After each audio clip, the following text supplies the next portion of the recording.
Quand votre patron vous a annoncé que vous alliez faire du télétravail, j'imagine la réaction. Youpi!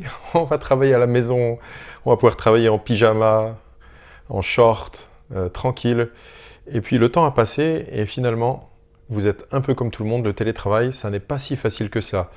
Il faut arriver à s'organiser et beaucoup souffrent en fait de ce télétravail.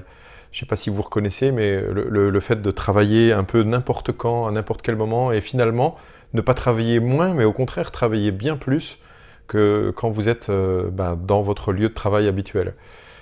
Si vous avez besoin de conseils, si vous avez envie de faire un break avec cette manière de fonctionner qui est un peu dysfonctionnelle, qui vous mène, vous ne savez pas trop où, mais vous sentez que c'est difficile, alors vous êtes au bon endroit. Si tout va bien pour vous, cette vidéo, elle est peut-être pas faite pour vous, mais bon, vous pouvez la regarder quand même pour faire plaisir. Je suis en train de lire ce matin un article dans le magazine Slate, et je vois le titre de cet article. Après des semaines de télétravail en confinement, l'épuisement guette. Donc je suppose que ça n'est pas un article en l'air et que parmi ceux qui vont regarder ma vidéo, il y en a pas mal qui sont proches de l'épuisement, qui se fatiguent beaucoup. Alors je vous livre un petit témoignage qui est écrit par une avocate dans cet article. Donc je mettrai le lien en dessous de la vidéo pour que vous puissiez retrouver l'article si vous êtes intéressé. Sa partie, c'est « Gérer le boulot d'avocate, de manager, de maîtresse d'école, évidemment à la maison, en étant performante partout, on le tient quelque temps, pas 6 semaines. » Alice, avocate dans un cabinet de conseil et responsable d'une équipe, maman de 2 jeunes enfants, reconnaît se sentir mal psychologiquement. « Mon sommeil, ou plutôt mes insomnies, en sont un bon indicateur. Mais je suis suivi par une psychiatre et je consulte en visio régulièrement, ce qui m'aide un peu à recentrer mon quotidien. La situation est cependant de plus en plus pesante, poursuit-elle. Gérer le boulot d'avocate, de manager, de maîtresse d'école, de nounou du soir et de maîtresse de maison en étant performante partout, on le tient quelque temps, pas 6 semaines. Pas sans y laisser quelques plumes. Nous allons avoir besoin de souffler rapidement. Ne pourrait-elle pas s'arrêter quelques jours, le temps de reprendre des forces? Poser des congés, je l'ai fait, comme on me l'a demandé. Sa société a fait une demande de chômage partiel. Mais sans aucun congé de pris dans les faits. Il n'y a aucune limite en télétravail, c'est du 100%, matin, journée, soir, repas, week-end et même lors des congés que l'on nous a invités à prendre. L'ordinateur est ouvert en permanence. Si ce n'est pas le cas, le téléphone sonne. Vous êtes peut-être quelques-uns à vivre cela régulièrement. Le télétravail est en train de vous bouffer en fait, de prendre tout votre temps et ça ne s'arrête jamais.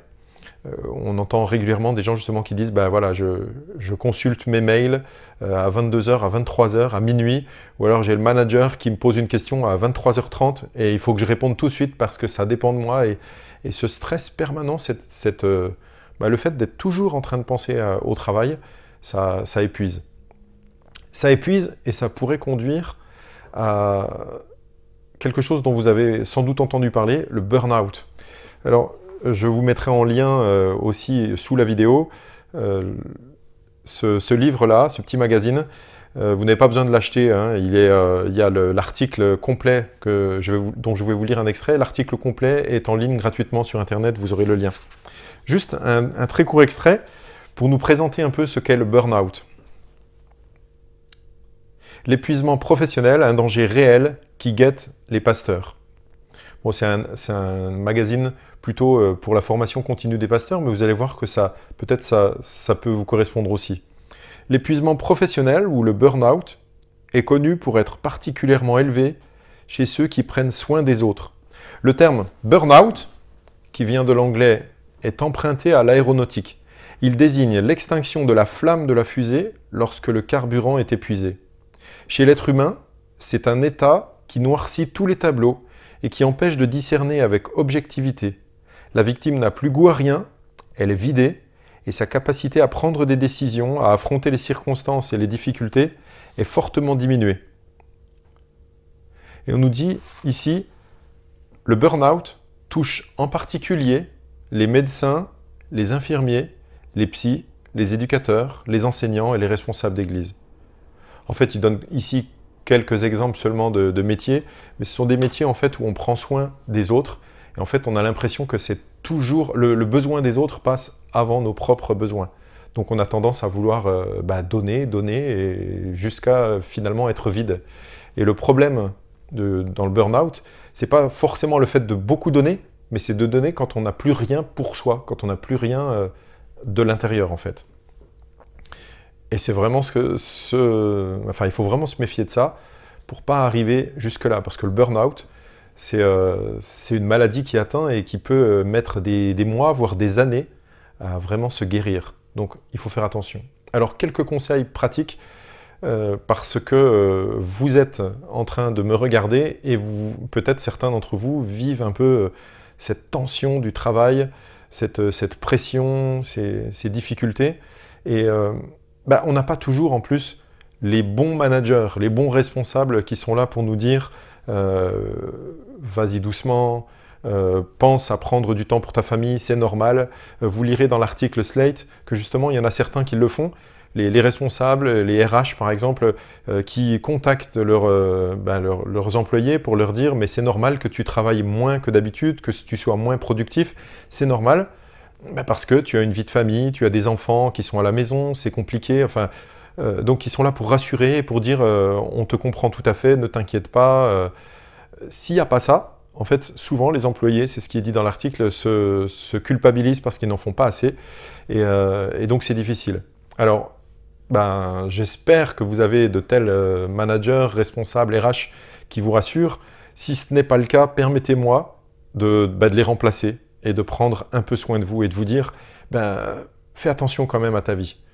Je pense en particulier à quelques-uns qui sont dans des situations, et je sais c'est compliqué dans le travail, et j'aimerais vraiment vous encourager à faire attention et prendre un peu soin de vous quand même.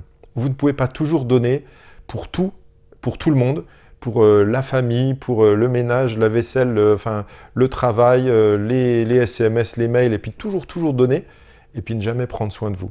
En fait, sinon vous allez vous épuiser, et puis finalement après vous allez être... si c'est le burn-out, ça va être plus goût à rien, vous ferez plus rien. Donc j'aimerais vraiment vous encourager à prendre du temps de repos et à vous dire que vous n'êtes pas indispensable toujours pour tout et que vous avez le droit de mettre des limites à votre travail au moins. Une limite, je vous en donne une par exemple, c'est vous donner une limite dans le temps et de dire à telle heure, bon je sais moi je ne l'applique pas toujours parce qu'il y a des fois des périodes où on a vraiment beaucoup de travail et c'est comme ça. Moi j'ai commencé pour YouTube à faire les vidéos pour les jeudis soirs et pour les cultes du dimanche matin. Je connaissais rien en montage vidéo et il a fallu que je passe pas mal de temps, pas mal d'heures, même parfois la nuit, pour pouvoir être prêt et je me fatiguais beaucoup et j'ai pas beaucoup dormi.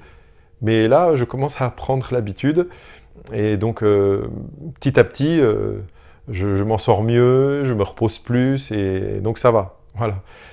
Mais donc, quand c'est un temps limité, où on donne beaucoup de temps au travail, c'est pas si grave que ça. On a le stress, puis on y va, on a un objectif, on a envie de réussir, alors on se donne à fond, c'est bien. Mais il y a un moment aussi, il faut s'arrêter, parce qu'on peut pas durer comme ça, justement, 4 semaines, 6 semaines, 10 semaines, on peut pas toujours être comme ça. Donc il faut savoir se limiter. Alors j'aimerais être celui qui vous donne quelques petits conseils et qui vous dit mais prends soin de toi. Vous voulez bien? Vous voulez bien faire cet effort? Prendre soin de vous un petit peu. Donc par exemple, pourquoi pas vous donner un horaire limite le soir à partir duquel vous vous dites là c'est plus possible, le téléphone du boulot, les emails du boulot, c'est fini, j'arrête. C'est pas à moi de vous dire si c'est 18h, 20h ou 22h, j'en sais rien. Ça dépend de vos responsabilités, ça dépend à quelle heure vous commencez, ça dépend, je sais pas. Mais de vous donner une limite en fait. Et une limite que vous respecterez. Et comme ça vous permet de décrocher et de faire autre chose. Puis de vous dire aussi que y a des jours où vous n'allez pas travailler du tout, donc ne regardez pas vos mails, n'allumez pas le téléphone professionnel. Bon, c'est un peu général, je ne connais pas la situation de chacun, mais c'est pour dire qu'il y a bien des moments où en fait on doit décrocher. Par exemple, là, moi j'enregistre, on est mercredi matin, il fait très beau et je travaille beaucoup en ce moment. Et cet après-midi, j'ai décidé que j'irai dans le jardin, je ferai peut-être un jeu de société avec les enfants, je ferai un peu de pâtisserie, un peu de cuisine, je vais me reposer et je vais me ressourcer. Et demain, j'attaque le travail avec joie. Mais j'ai bien peur que certains ne se donnent pas cette opportunité de se reposer un peu. Et c'est bien dommage. J'aimerais vous encourager maintenant, vous savez, je suis pasteur, donc j'aimerais vous encourager maintenant avec la Bible, avec deux courts passages, deux petites méditations. Et donc le premier, c'est dans le psaume 127. Le titre qui est dans ma Bible ici, c'est « Dieu seul doit construire la maison ». Donc psaume 127. « Si une maison n'est pas construite par l'Éternel, ceux qui la construisent travaillent inutilement. Si une ville n'est pas gardée par l'Éternel, celui qui la garde veille inutilement. C'est inutilement que vous vous levez tôt, que vous vous couchez tard, et que vous mangez un pain gagné avec peine. Il en donne autant à ses bien-aimés pendant leur sommeil. » Bon, l'idée n'est pas de dire qu'il faut rien faire et attendre que tout vienne comme ça, tout seul. Genre, vous travaillez pas, vous êtes des paresseux, et puis Dieu pourvoira. C'est pas ça. Il y a un temps pour le travail, il y a un temps pour donner, mais il y a aussi un temps pour se reposer. Et il y a un temps pour recevoir. Et ici, l'idée que si vous vous levez tôt, vous vous couchez tard, en fait, c'est l'idée un peu, vous allez multiplier les occasions de travail, de service, d'asservissement presque même. Et puis, en fait, il dit, il en donne autant à ses bien-aimés pendant qu'ils dorment. Il y a donc un moment, en fait, où on dort, et puis le Seigneur nous bénit quand même. On a le droit de se reposer, on a le droit de dormir, on n'est pas obligé de travailler toujours pour recevoir. Et il y a une leçon de la nature aussi, que Jésus partage avec ses disciples. C'est une petite parabole, vous savez, ces petites histoires imagées pour nous faire comprendre quelque chose. C'est souvent tiré de la nature d'ailleurs. Eh bien, écoutez, c'est dans l'évangile de Marc au chapitre 4. Voici ce que dit Jésus. Il dit encore, « Voici à quoi ressemble le royaume de Dieu. Il est semblable à un homme qui jette de la semence en terre, qu'il dorme ou qu'il reste éveillé, nuit et jour, la semence germe et pousse sans qu'il sache comment. En effet, d'elle-même, la terre produit d'abord l'herbe, puis l'épi, enfin le grain, tout formé dans l'épi, et dès que le fruit est mûr, on y met la faucille, car c'est le moment de la moisson. » Bon, le sens premier de cette parabole, c'est le fait qu'une graine est plantée dans le cœur de quelqu'un et qu'il y a la conversion pour le royaume de Dieu. Et du coup, il y a quelqu'un. Les paraboles de Jésus, pratiquement toutes parlent de recevoir la vie éternelle, d'entrer dans le royaume de Dieu. Donc, je vous laisse regarder ça si vous voulez. Donc, c'est dans l'évangile de Marc au chapitre 4. Mais un sens qu'on voit ici aussi dans cette parabole, c'est il y a un semeur qui sème une semence en terre, et après, il nous est dit qu'il dorme ou qu'il reste éveillé. Nuit et jour, la semence germe et pousse sans qu'il sache comment. Et je trouve très intéressant de méditer sur cette parole. Moi, j'ai semé la semaine dernière, il y a 9 jours, j'ai semé des graines de radis dans mon jardin et des graines de salade. Eh bien, au bout d'une semaine, je vois déjà les petites feuilles vertes sur la ligne où j'ai planté. Et c'est extraordinaire de voir ça. Je n'ai fait que mettre mes petites graines, j'ai recouvert de terre, j'ai même pas eu besoin d'arroser parce qu'il a plu ces jours-ci, et ça pousse tout seul. Alors que moi, je dorme ou que je veille, que je m'inquiète pour les graines ou que je fasse quoi que ce soit, de toute façon, ça continue, ça va pousser naturellement. Alors ça ne nous encourage pas à ne rien faire, parce qu'après, même dans cette image-là, il faudra peut-être enlever les mauvaises herbes. Avant, il a fallu gratter, puis après, il faudra peut-être continuer à arroser. Puis, bien sûr, il y a toujours des choses à faire. Mais il y a un moment aussi, il faut savoir accepter qu'on n'est pas tout puissant, on n'est pas indispensable pour tout. Et le travail va se faire quand même. Donc, j'aimerais juste vous encourager à penser à cette petite parabole, et puis particulièrement pour ceux qui sont en train de s'épuiser pendant cette période de confinement, ceux qui s'inquiètent et qui s'épuisent dans le travail, j'aimerais vraiment vous encourager et vous dire, même si vous n'avez pas un manager qui vous le dit, j'ai vraiment envie de vous dire, mais prends un peu de repos. Prends un peu de repos pour toi, pour ta famille. Accepte de faire moins bien. C'est pas facile, hein? N'est-ce pas?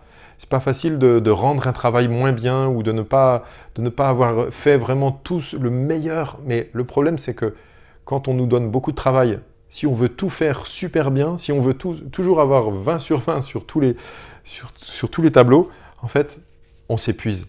Donc accepte peut-être de faire le travail bien, ok, mais pas forcément parfait, et pour te réserver un peu de temps pour toi, pour ce que tu aimes. Je ne sais pas si tu aimes quelque chose, par exemple tu aimes faire du sport, tu aimes faire de la musique, est-ce que tu en fais en ce moment? Tu aimes apprendre une langue, est-ce que tu en apprends en ce moment? Tu aimes dessiner, tu aimes cuisiner? Et si le travail te bouffe, eh bien je te conseille de reprendre un petit peu de temps pour toi et faire des choses qui te plaisent, qui vont te ressourcer, et tu feras ton travail dans la durée. Vous connaissez ce proverbe qui va piano va sano? Donc ça veut dire, si tu veux aller loin, en fait, il faut te ménager. Voilà, j'espère que tu vas prendre le temps pour toi. Bon courage pour la fin du confinement. Que le Seigneur vous bénisse. À bientôt. Bye bye.